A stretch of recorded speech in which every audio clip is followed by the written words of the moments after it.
Columbia Network takes pride in presenting Orson Welles and the Mercury Theater on the air in the third broadcast of a unique new series dramatizing famous narratives by great authors.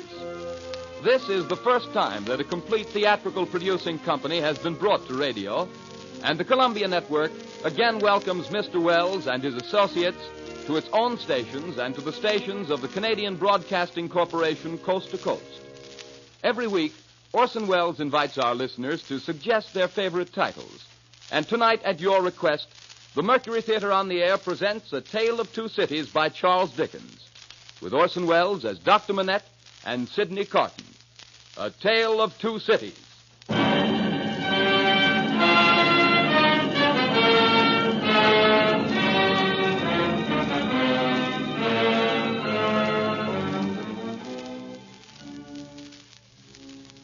Paris, 1767.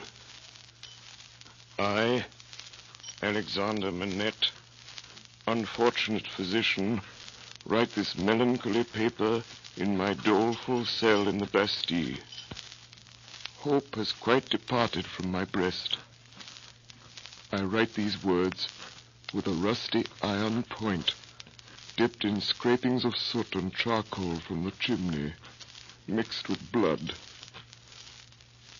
One cloudy night, 10 years ago, I was walking along the quay by the river. Dr. Manette.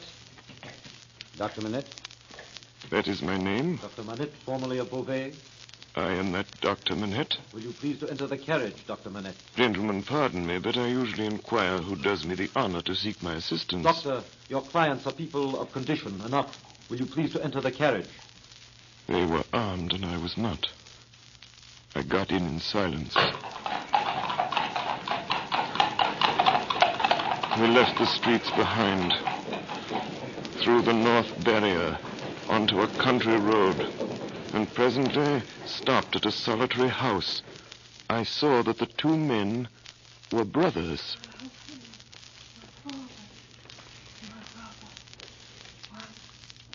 In an upper room, I found a patient in a high fever of the brain lying on a bed. She was a woman of great beauty and young, certainly not past 20. Her hair was torn and ragged, and her arms were bound to her side. My husband, my father, my brother. 1, 2, 3. How long has she 4. lasted? It's about this hour last night. She has a husband, a father, and a brother. A brother. You are not her brother? I am not. My brother. 1, 2, 3, 4, 5. There is another patient. You had better see. Come. 7, 8, 9. In a back room on some hay on the ground lay a handsome boy of not more than 17. His wound was a sword thrust, received from 20 to 24 hours before. He was dying fast. How was this done, monsieur? Crazed young common dog, a peasant, forced my brother to draw on him and has fallen by my brother's sword, almost like a gentleman. The boy's eyes moved slowly towards me. Have you seen her, Doctor? I have seen her. She is my sister, Doctor. She was a good girl, married to a good young man, too. One of his tenants. We are all tenants of his. But the Marquis of Saint-Ambremont saw her, and what do you think they did? He and his brother. You know, Doctor, that is among the rights of these nobles to harness us common dogs to carts and drive us. They so harnessed my sister's husband and drove him all day, and all night kept him on the grounds in the unwholesome nights, quieting the frogs so that their nobles' sleep might not be disturbed. And then back in the harness in the day. Taken out of harness one day at noon to feed, if he could find food. He sobbed 12 times, once for every stroke of the bell, and died on her bosom. And then, when her husband was dead, that man took her away. I saw her pass on the road. I tracked him here, and last night I climbed in. A common dog, but a sword in my hand. I made him draw and fight with me. Common dog though I am. Where is he? He is not here. Marquis of Saint-Ambremont, In the days when all these things are to be answered for, I summon you and yours to the last of your bad race to answer for them. I mark this cross of blood upon you as a sign that I do it. He put his hand to the wound in his breast, and with his forefinger drew a cross in the air. He stood for an instant with a finger yet raised, and as it dropped, he dropped with it, and I laid him down, dead. My husband, my father, my brother. I One, returned to two, the bedside of the girl. four. The sound of her voice never ceased. She lingered on for a week. Then, on the 8th day... Last year's dead? She is dead. I congratulate you, my brother. 5 nights later, toward 9 o'clock, a man in a black dress rang at my gate, demanded to see me, and softly followed my servant, Ernest Defarge, upstairs, into the room where I sat with my young wife. An urgent case, Doctor. Won't detain you long. I have a coach waiting. When I was clear of the house, a black muffler was drawn tightly over my mouth from behind, and my arms were pinioned. The 2 brothers crossed the road from a dark corner and identified me. Not a word was spoken. That coach brought me here to the Bastille. It brought me to my grave.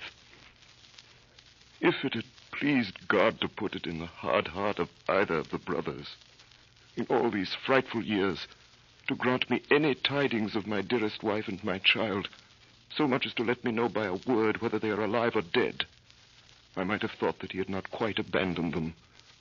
But now I believe that the mark of the Red Cross is fatal to them, and that they have no part in his mercies. And them, and their descendants, to the last of their race, I, Alexandre Manette, unhappy prisoner, do, this last night of the year 1767, in my unbearable agony, denounce them to heaven and to earth.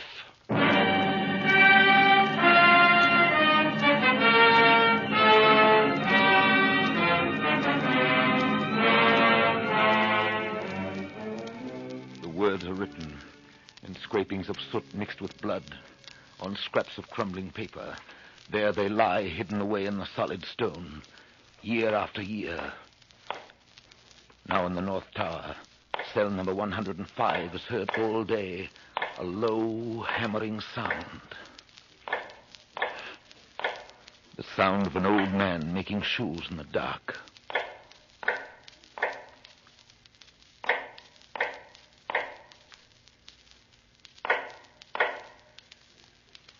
One day, after 18 years, the sound stops, and for a while, North Tower cell number 105 is empty.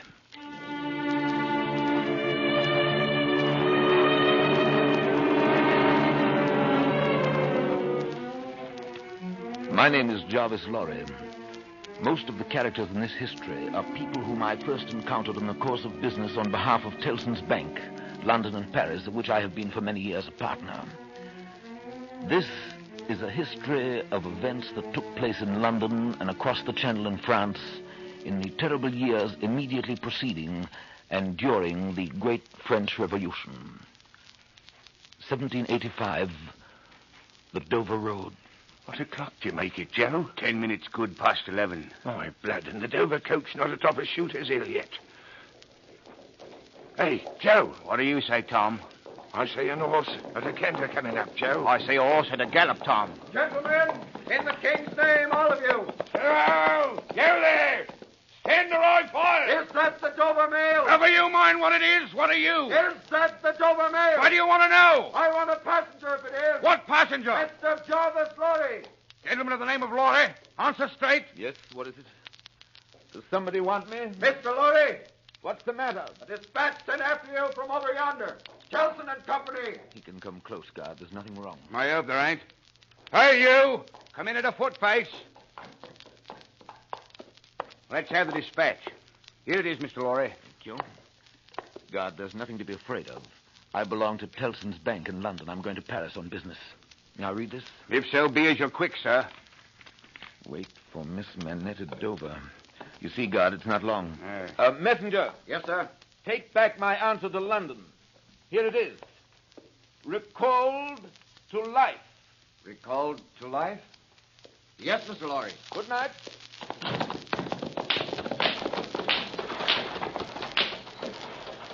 Tom, Hello, Joe. did you hear that message? I did, Joe. What did you make of it, Tom? Nothing at all, Joe. Well, that's a coincidence, too. Well, that's just what I made of it myself. This way to the Calais packet. This way to the Calais packet. We sail with the tide, ladies and gentlemen. All aboard for Calais. Glad to have you with us again, Mr. Lorry. I'm expecting a young lady aboard, a Miss Manette. She may ask for Mr. Jarvis Lorry, or she may ask for a gentleman from Tellson's Bank. But when she comes, will you show her to my cabin? Very good, sir. We sail with the tide, ladies and gentlemen. All aboard for Calais. Miss Manette. Sit down, if you please. Thank you. Miss Manette, it's very difficult to begin. Miss Manette, I'm a man of business. I have a business charge to acquit myself of. The story relates to one of our customers. The story? Yes. One of our customers, a French gentleman, a scientific gentleman, a doctor. A doctor? Miss Manette, if your father had not died when he did, don't be frightened, miss. As I was saying, if Monsieur Manette had not died, if he had suddenly and silently disappeared, if he had been spirited away to some dreadful place, then the history of your father would have been the history of this unfortunate gentleman, the doctor of Beauvais. I entreat you to tell me more, sir. I will, I'm going to. Can you bear it? I can bear anything but this uncertainty. Miss Manette, your father has been found in the house of an old servant in Paris. We're going there. He is alive.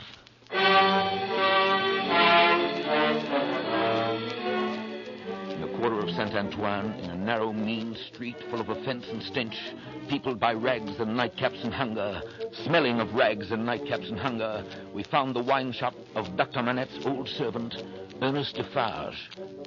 His wife sat in the shop behind the counter as we came in. A stout woman wrapped in fur. She was knitting. Ernest Defarge, That's me. may we have a word with you? Willingly, sir.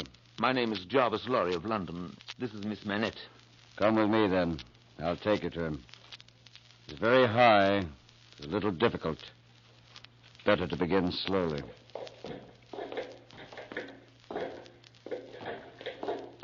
Is he always alone, then?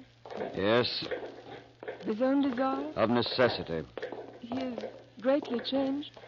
Changed? Huh.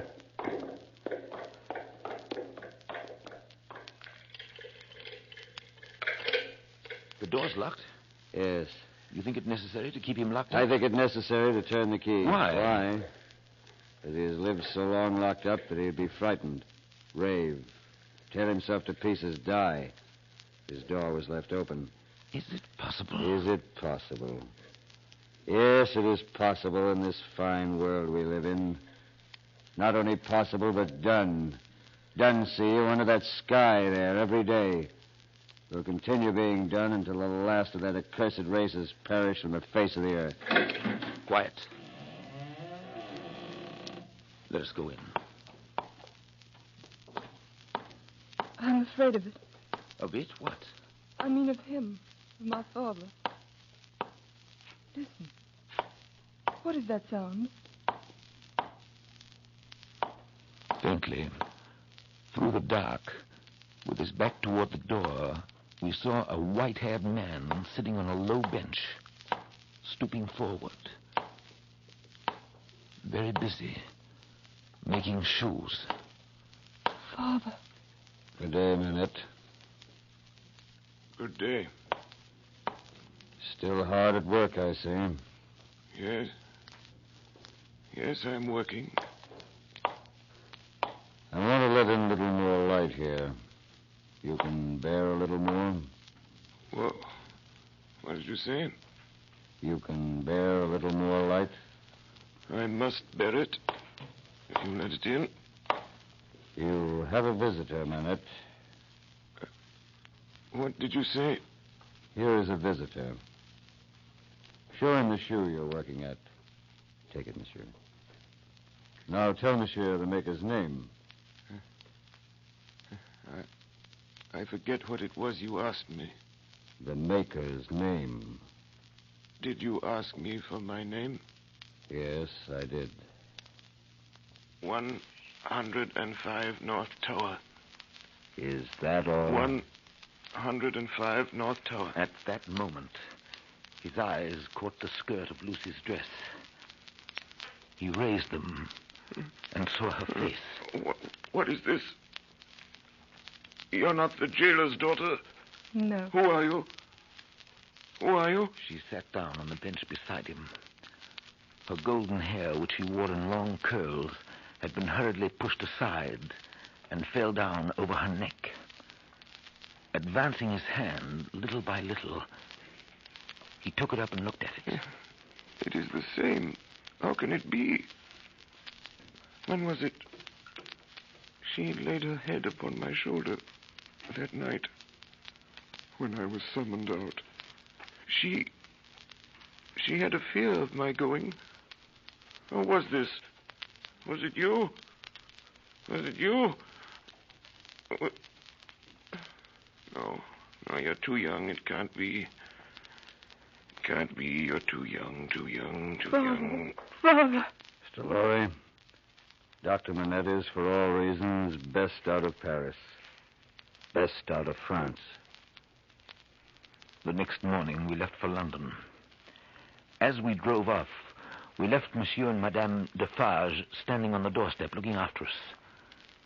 There was that same look of secret, dangerous anger in their faces that I had seen before. Madame Defarge was still knitting.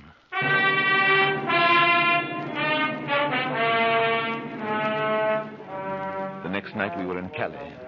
There we boarded the packet and after a rough voyage reached England in safety. I was to be reminded of that voyage. 5 years later, a trial was held at the Old Bailey at which I was summoned to appear in company with Miss Lucy Manette and Dr. Alexander Manette, all three of us, as witnesses for the Crown. Is all ship exact? What's coming now? A treason case. The quartering one. He'll be drawn on an early will. He'll be half-egged. Then he'll be taken down and sliced before his own face. Then his head will be chopped off and he'll be cut in quarters. That's the sentence. If he's found guilty, you mean? Oh, they'll find him guilty. Don't be afraid of that. The prisoner was brought in. A young gentleman of about 25, well-grown and well-looking. He was very pale. For a moment, his eyes turned to where we sat. Then the indictment was read. Charles Darnay, you're a false traitor to our serene, illustrious, excellent Prince, our Lord the King, by reason of your having on divers occasions, by divers means and ways, assisted Louis the French King in his wars against our serene, illustrious, excellent Prince, King George. That is to say, by coming and going between the dominions of our said serene, illustrious, excellent Prince, and those the said French Louis, and wickedly, falsely, traitorously. Prisoner, do you plead guilty or not guilty? Not guilty. I shall now prove, my lord, to the satisfaction of yourself in this jury, that the prisoner Charles Darnay, though young in years, is old in these treasonable practices which today claim forfeit of his life.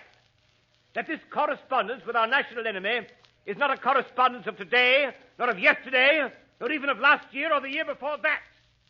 That as long as 5 years ago... First witness for the Crown, Mr. Jarvis Lorry. Jarvis Lorry. Mr. Lorry, are you a partner of Tellson's Bank? I am. On a certain night in November, 1775, did business occasion you to travel between Calais and Dover by the packet ship? It did. Mr. Lorry, look upon the prisoner. Have you seen him to your certain knowledge before?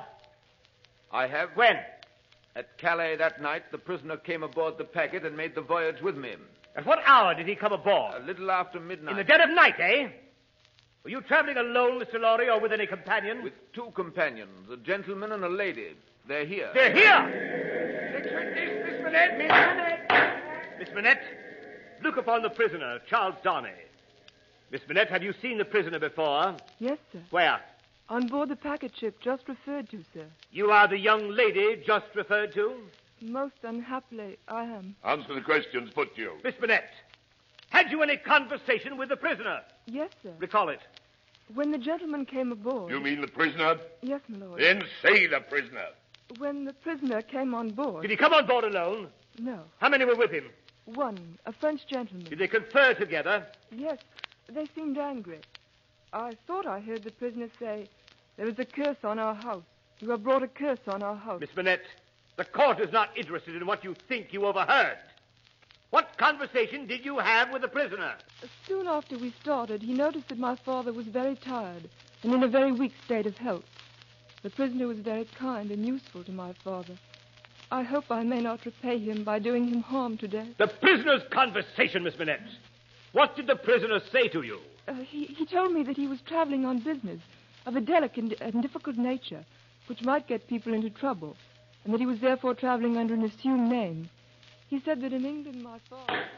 Alexander Manette! Dr. Alexander Manette!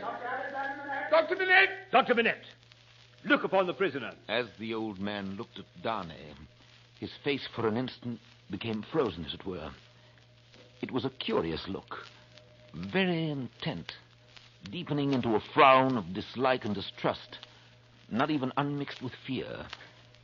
It passed so quickly that few could have noticed it. Dr. Manette, have you ever seen this prisoner before? Once when he called on us at my lodgings some 3 years ago. Can you identify him as your fellow passenger aboard the packet ship, or recall his conversation with your daughter? Sir, I can do neither. Is there any particular and special reason for your being unable to do either? There is. Has it been your misfortune to undergo a long imprisonment without trial in your native country, Dr. Manette? A long imprisonment. Were you newly released on that occasion? They tell me so. Have you no remembrance of the occasion? None. My mind is a blank. From some time, I cannot even say what time, when I was employed in making shoes. That was in my captivity to... Excuse me, sir, to the time when I found myself living in London with my dear daughter here. I have no remembrance, no remembrance. Next witness! Next witness! Next witness! Next witness! Now things began to look black for the prisoner. The prosecution held that previous to that Friday night in November 5 years ago, Charles Darnay had visited a dockyard town on the south coast of England, and there collected information which he later delivered to the French authorities in Calais. In proof of this, the star witness, who had every appearance of being himself a paid spy, now took the stand and identified Charles Darnay as having been at the precise time required in the coffee room of a hotel in that dockyard town, waiting for another person. On this point, counsel for the prisoner tried in vain to shake him. And that is the only time you ever saw this prisoner? Yes, Your Honor. You never saw him before or since? No, Your Honor. No. Now, a curious thing happened. A gentleman who had been sitting off by himself all this time, staring up at the ceiling of the court, suddenly came to life, removed his wig, wrote a word or two on a little piece of paper, and tossed it to the prisoner's counsel, who opened it, and then looked with great attention and curiosity at the prisoner. You say again you are quite sure that it was the prisoner? Oh, quite sure, Your Honor. Did you ever see anybody very like the prisoner? Oh, no, Your Honor. Do you think there could be anybody so like the prisoner that you could be mistaken? Oh, no, Your Honor. But if there were, you would then admit that you might have been mistaken. Huh? Oh, yes, Your Honor. Very well. Look upon Mr. Sidney Carton, my learned friend there, without his wig, and then look well upon the prisoner. How say you? Are they not very like each other? God, like as two peas in a pod. Two peas. It ain't natural.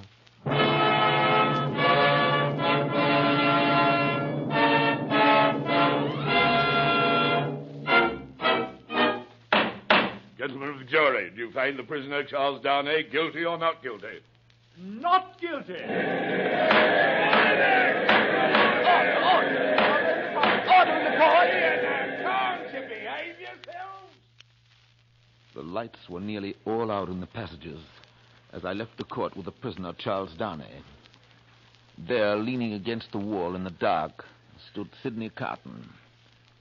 There was wine on his breath. So, Mr. Lorry, men of business may speak to Mr. Darnay now.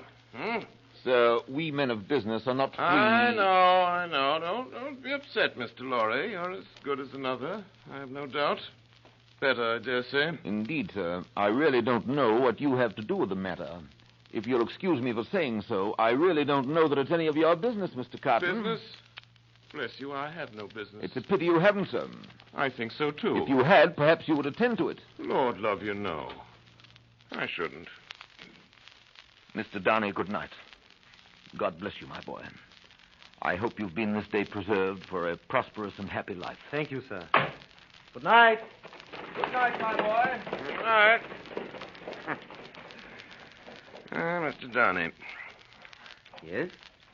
Mr. Darnay, this is a strange chance that throws you and me together. This must be a strange night to you, standing alone here with your counterpart on these street stones. I hardly seem yet to belong to this world again. I feel quite faint. Then why the devil don't you dine? Let me show you the nearest tavern to dine well at. Come on.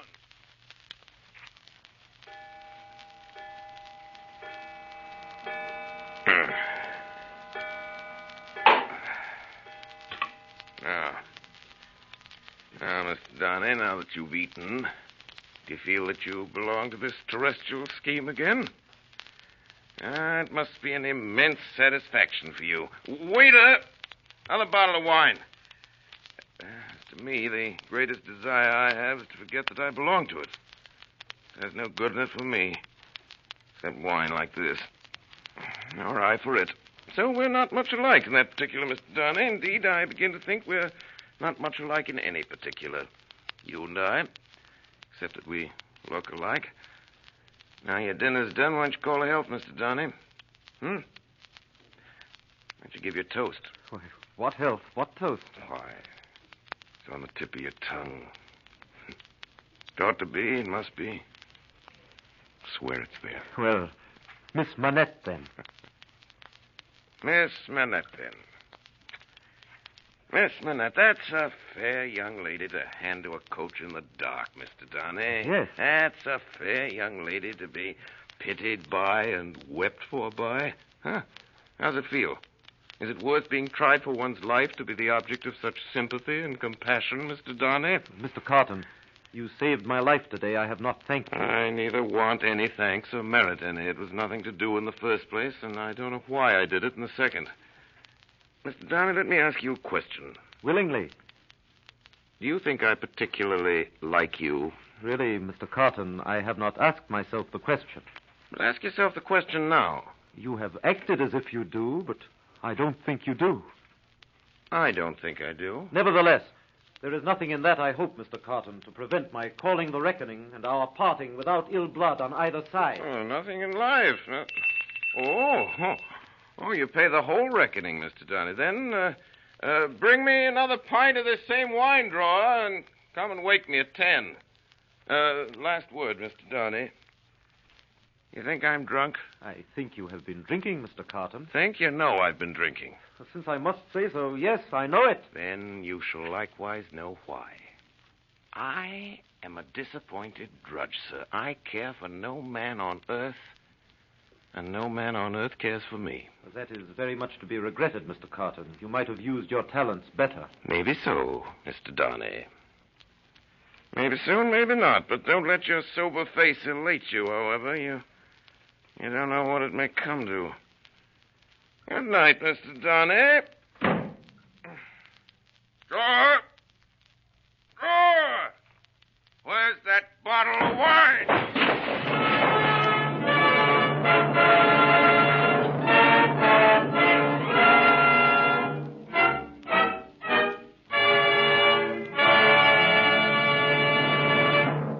You are listening to the Columbia Network's presentation of Orson Welles and the Mercury Theater in Charles Dickens' Tale of Two Cities. We pause a moment now for station identification. This is the Columbia Broadcasting System. The Columbia Network is presenting A Tale of Two Cities, and the Mercury Theater resumes the story with Orson Welles as Dr. Manette and Sidney Carton. The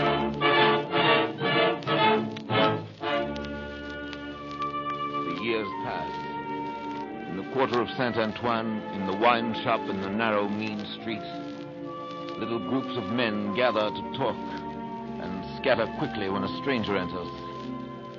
Madame Defarge still works at her knitting.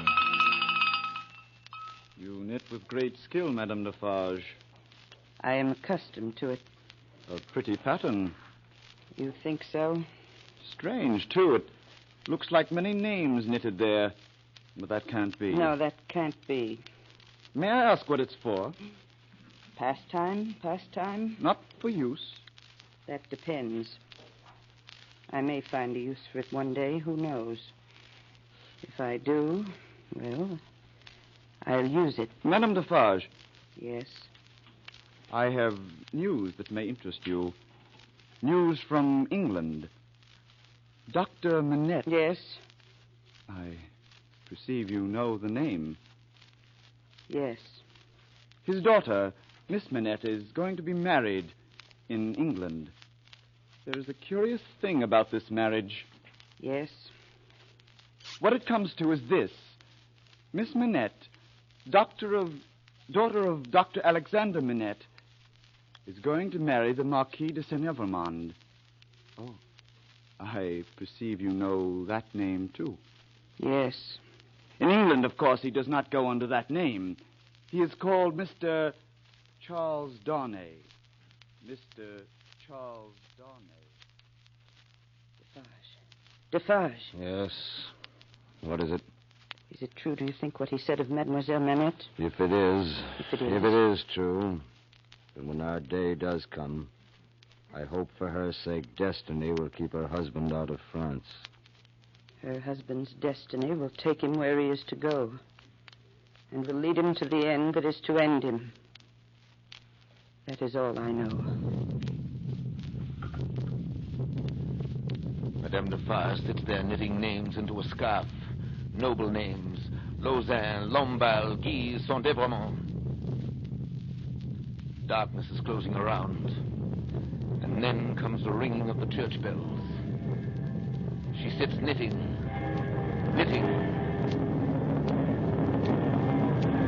Another darkness is closing in when the church bells will soon be melted into thunder cannon, when the drums shall be beating to drown a wretched voice.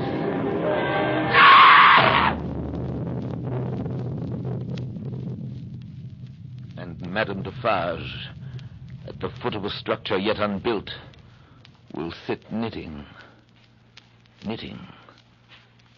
counting dropping heads. London, 1789.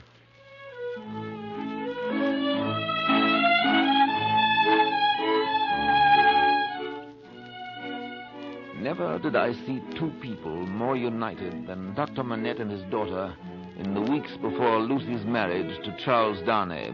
Are you happy, my dear father? My child, I never thought I should live to know such happiness.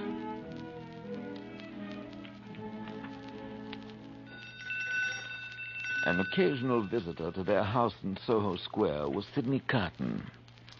He was not improved in habits, or in looks, or in manner. His air of debauchery was as if, even more pronounced, and it seemed to me that he was behaving with even less delicacy than usual when he presented himself one afternoon, only a few days before Lucy's marriage, and asked to see Miss Manette alone. He was shown upstairs. Miss Manette, will you hear me? Yes, Mr. Carton. Miss Manette, I know very well that you can have no tenderness for me. I ask for none. I'm even thankful that it cannot be. Without it, is there nothing I can do for you, Mr. Carton? All you can ever do for me is done. I wish you to know that in the last dream of my soul, in my degradation, I've not been so degraded, but at the sight of you with your father and of this house, The stirred old shadows that I thought had died out of me. A dream, all a dream that ends in nothing and leaves the sleeper where he lay down. But I wish you to know that you inspired it. Will nothing of it remain? No, Miss Manette. No. No, I shall never be better than I am. I'm like one who died young. All my life. Might have been. Don't be afraid. I'll never refer to this again, only in the hour of my death I shall hold sacred this one good remembrance. That my last avowal of myself was made to you, and that my name and faults and miseries were gently carried in your heart. Do you believe this of me, Miss Manette? I do. And this, too, believe. For you and for any dear to you, I would do anything. Remember sometimes. Remember that there is a man who would give his life to keep a life you love beside you. Goodbye, Lucy. Goodbye.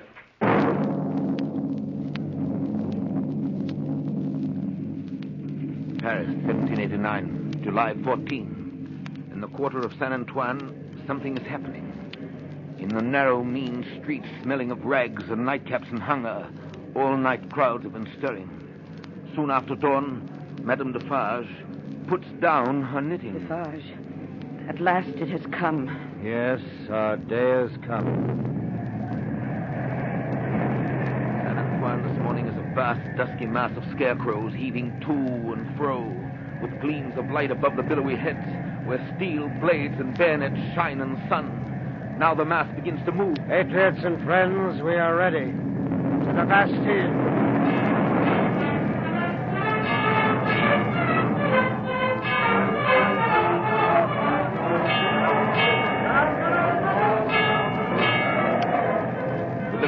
Rises wave on wave, depth on depth, overflowing the city. After 2 hours, a white flag from within the fortress. The sea rises wider and higher, over the lower drawbridge, past the massive stone outer walls, in among the 8 great towers surrender. The prisoner! The instruments of torture! The prisoner! The North Tower. What is the meaning of 105 North Tower? Quick. It is a cell, citizen. Show it to me. There is something hidden there that I must find. Pass this way, Citizen Defarge. 3 years go by. The King of France and the Queen of France have paid with their lives for the suffering of the people. Day after day, fresh victims are driven through the streets of Paris to feed this new monster which lives on human blood, the guillotine. And at its foot, day after day, sit the women, knitting. London, 1792. The headquarters and the great gathering place of those who fled from France in those troubled years was Tellson's Bank. Letter for Marquis de Saint-Aubin. Here. Vicomte de Lille. Vicomte de Lille. Arrested at Calais. Executed. Baron de Neuville. Arrested. Executed. Marquis de Saint-Evremont. Marquis de Saint-Evremont. Here. Mr. Darnay. I'll take it. Charles Darnay. I didn't know that you were familiar I'll take with... charge of the letter, Mr. Lorry. You know where to deliver it? I do. If there's any answer, I'll let you know. Monsieur, heretofore the Marquis Charles de Saint-Evremond. I have been seized and brought to Paris. The crime for which I am to lose my life is, they tell me, treason against the majesty of the people, in that I have acted against them for an emigrant. You are that emigrant. It is in vain that I tell them that even before the confiscation of emigrant property, according to your commands, I had collected no rent and forced no taxes. Their only answer is that I have acted for an emigrant. Where is that emigrant? I beg you, Monsieur heretofore the Marquis, to come to my rescue and release me. I pray you, be true to me, your poor servant. Yes, Darnay? I have the answer to that letter. So soon? It is to a prisoner in the La Force prison in Paris. And what is the message?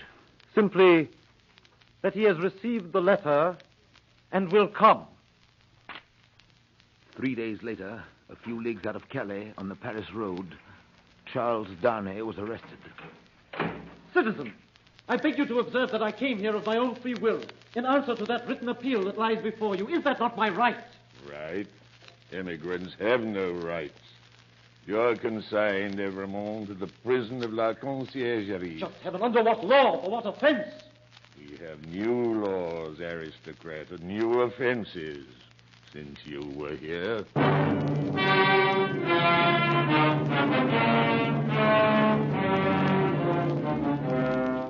News reached London through a secret agent of Tellson's bank that Charles Darnay was in prison in danger of death. 3 days later, we were in Paris. Lucy with her child and Dr. Manette. Come in. Good evening, citizen. Do you know me? I've seen you somewhere. Perhaps at my wine shop. I noticed standing in the door a heavily built woman, silently knitting. Madame Defarge? Yes. That she may be able to recognize the faces and know the persons. It is for their safety. Mr. Lorry. Lucy, this man has a letter for you from Charles. Oh, thank you. Dearest, take courage. I am well, and your father has influence around me. You cannot answer this. Kiss our child for me. Is that his child? Yes, madam. This is the prisoner's little child. It is enough, my husband. I have seen them. We may go. Oh, Madame. Yes, aristocrat. Madame, you will be good to my husband. You will help him to see me to see him if you can. What is it that your husband says in that little letter? Influence, no. He says something about influence. He says... Perhaps it will release him. As a wife and a mother, I implore you to have pity on me. My husband is innocent. The wives and mothers we have been used to see have not been greatly pitied.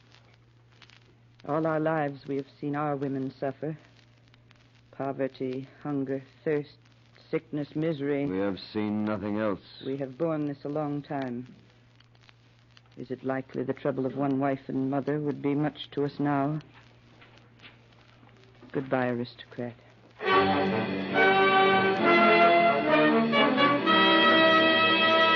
Evremont, call Donny!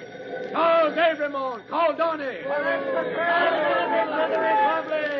Prisoner, is it true that you have lived many years in England? That is true. And you are an immigrant? No, citizen judge. Prisoner, why did you return to France when you did? I returned to France on the written entreaty of a French citizen to save a French citizen's life. Is that the action of a guilty man? Is that criminal in the eyes of the Republic? Citizen Dr. Manette, take the stand. Dr. Manette, do you know this prisoner? I do. Where did you first make the prisoner's acquaintance? In England, citizen judge, on my release from long imprisonment. This man is my first friend. For years he has lived in my house, always faithful and devoted to my daughter and myself in our exile. In all the years that I know this man, I, Dr. Manette, for 18 years, prisoner in the Bastille. Enough. Live, Dr. Manette. Not kill him. Don't kill him. Citizens! Wait! This prisoner has been denounced for a crime against the Republic. Before this prisoner is released, I demand in the name of the Republic that this denunciation be read aloud. Why waste Charles Everyman called Darnay. Suspected and denounced enemy of the Republic. Aristocrat. One of a family of tyrants. One of a race proscribed. Charles Everyman called Darnay. In right of such proscription, doomed to die. Was the accused denounced openly or secretly? Openly, President. By whom? 3 voices. First, Ernest Defarge, wine vendor of Saint Antoine. Good. Second, Thérèse Defarge, his wife. Good. Third, Alexander Manette, physician. President, I protest this is a forgery and a fraud. The accused is the husband of my daughter, who says that I denounced the husband of my child. Citizen Manette, be still. If the Republic should demand of you the sacrifice of your child, you would have no duty but to sacrifice her. Be silent! On the 14th of July, 1789, at the taking of the Bastille, a paper was found by Citizen Ernest Defarge, concealed between two stones in the chimney of a cell known as 105 North Tower. The writing is the writing of Dr. Manette.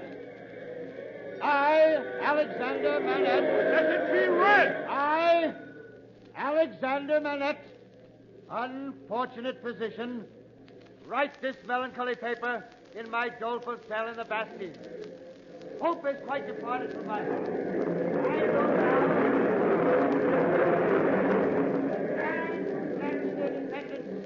to the last of their race. I, Alexander Manette, unhappy prisoner, do this last night of the year, 1767, in my unbearable agony, denounce to the times when all those things shall be answered for. I denounce them to heaven and earth. Death!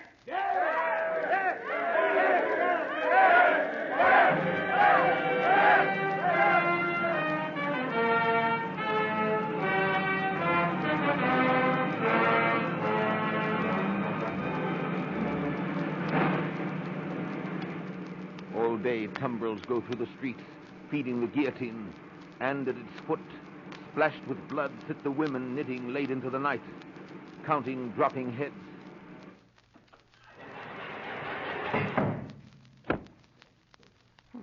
Don't be alarmed, Mr. Lorry. Don't be alarmed. I'm quite sober. Sidney Carton. Now, Mr. Lorry, listen carefully to what I have to say. But Carton... Don't waste time asking questions. First, Mr. Lorry, here is the certificate which enables me to pass out of the city. You see, Sidney Carton, an Englishman. Yes? Yes. Keep it for me until tomorrow. I have arranged to see Charles Darnay in prison in the morning, and I'd better not take it with me. Do you understand? Why not? I prefer not to do so. Now, take this paper. It's a certificate enabling Dr. Manette and his daughter and her child at any time to pass the barrier on the frontier, you see? Yes, but you can buy the means of traveling the coast as quickly as the journey can be made. You have money. Order your horses to be ready at 2 in the afternoon. Well? It shall be done. Tell Lucy tonight, for the sake of her child and her father, tell her and press upon her the necessity of leaving Paris with them and with you at that hour. Tell her it was her husband's last wish. You think she'll consent? I believe Have so. all these arrangements made in the courtyard, and here, even to the taking of your own seat in the carriage, and then, the moment I come to you, take me in and drive me away. Do you understand that? I understand that whatever happens, I am to wait for you. You have my certificate in your hand with the rest. The instant my place is occupied, you start for England. Promise me solemnly that nothing will make you alter the course on which you now stand pledged to each other. Nothing, Carton. Remember these words tomorrow. Remember them.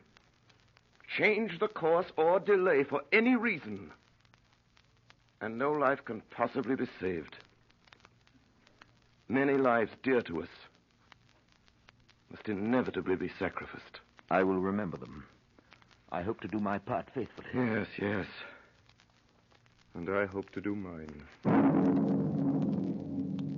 In the black prison of the Conciergerie, the doomed of the day await their fate. They are 52. Even before their cells are quit of them, new occupants have been appointed. Before their blood runs into the blood spilled yesterday, the blood that is to mingle with theirs tomorrow is already set apart.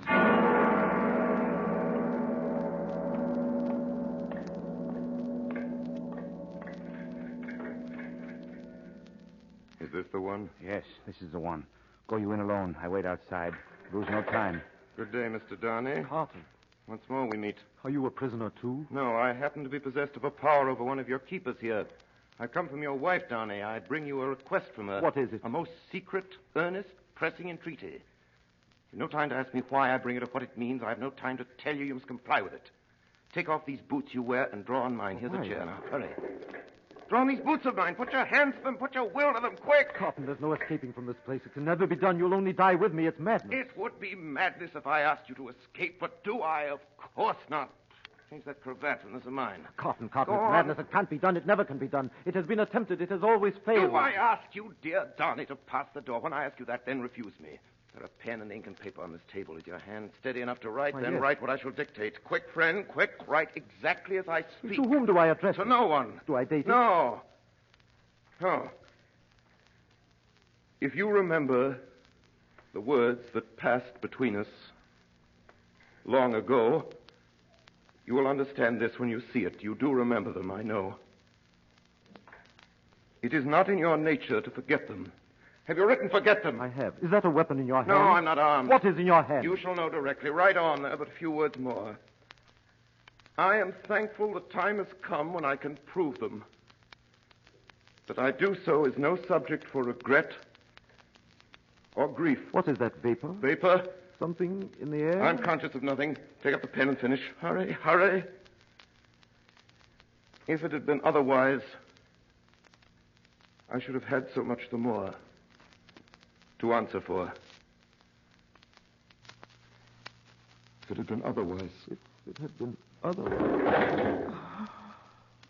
Donnie. Donnie. Good. Hey there. Quick. Come in. Have him change his coat. Now, call for help. Take me to the coach. You? Him, man, with whom I've changed. You go out by the gate by which you brought me in. Of course. I was weak and faint, and you brought me in, and I'm fainter. Now you take me out. The parting has overcome us. Such things happen here often, too often. Quick, call for help. You swear not to betray me. Man, don't waste time. Take him yourself to the courtyard. You know him. Place him yourself in the carriage. Show him yourself to Mr. Lorry and tell him to remember my words of last night and his promise of last night and drive away. Hey there! Hey! Help! Man fainted!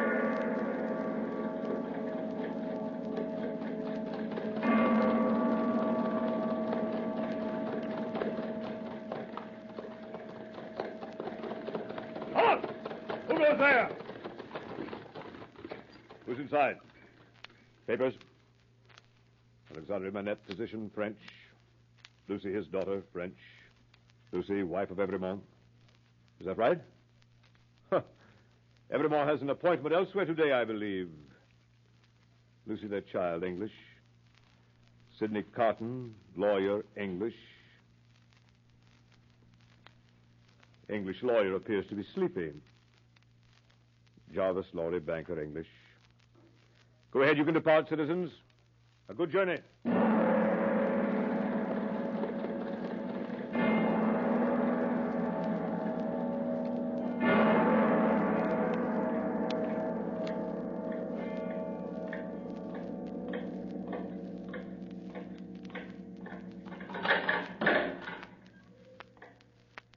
Follow me, Evremont. I'm ready. Down, Evremont! Down, Evremont! Which is Evremont? There at the back there, next to the girl. Let's him. Down, Evremont! Let's him. To the guillotine!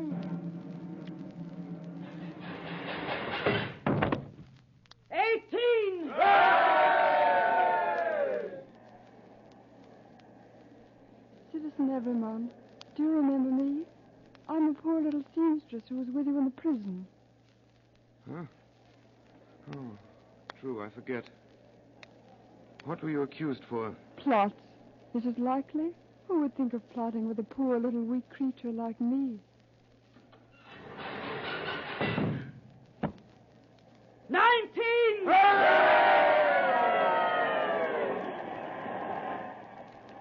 I'm not afraid to die, but I've done nothing.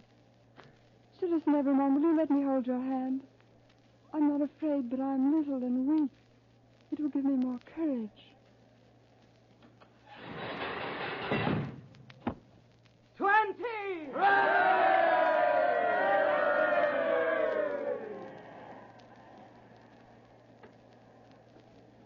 Keep your eyes upon me, dear child. Keep your eyes on me.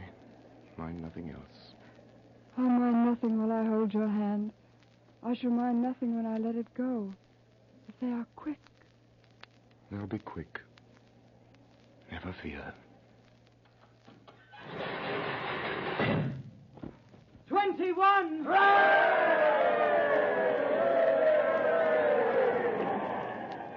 Is the moment come? Yes, May I kiss you now? I'm so afraid. my child. Nothing to fear. I see these men around me, long ranks of the new oppressors who've risen on the destruction of the old, perishing by this same instrument of retribution before it shall cease out of its present use. I see the lives for which I laid down my life.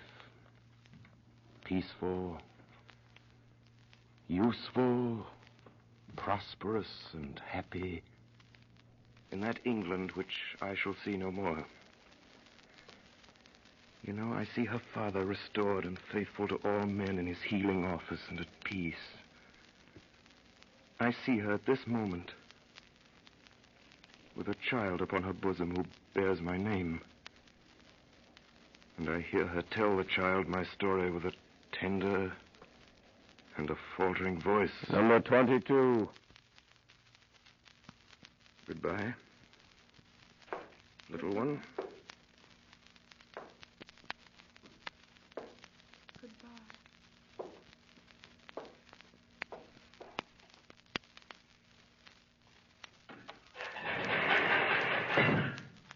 22!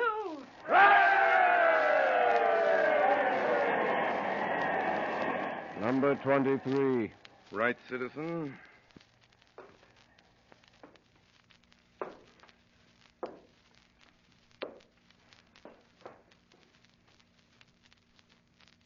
It is a far,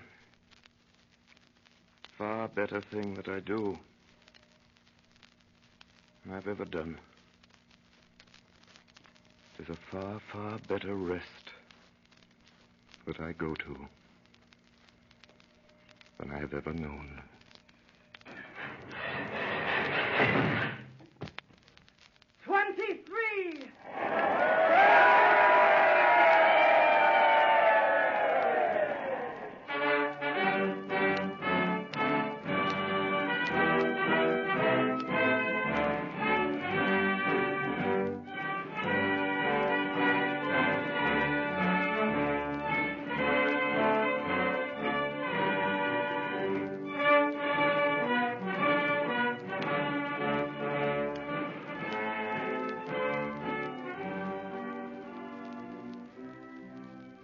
Tonight, the Columbia Network has brought you Orson Welles and the Mercury Theater on the Air in A Tale of Two Cities by Charles Dickens.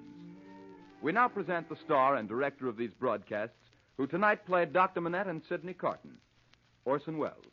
Ladies and gentlemen, I should like first to thank the actors of the Mercury Theater who played with us tonight. Among them were Martin Gable as Mr. Laurie, Ray Collins as the prosecutor, Edgar Berrier as Charles Darnay, Frank Reddick as Defarge, Eustace Wyatt as the clerk and the judge, Kenneth Delmar as the counselor for the defense, Betty Gard as Madame Defarge, Erskine Sanford as the president, Mary Taylor as Lucy Manette. Tonight's production was done at your request, and we intend to choose later works in this series on the basis of your letters to us. We're reading all the letters with the greatest of interest, and we thank you for your valuable suggestions. And now, good night, ladies and gentlemen. Until next Monday at this same time.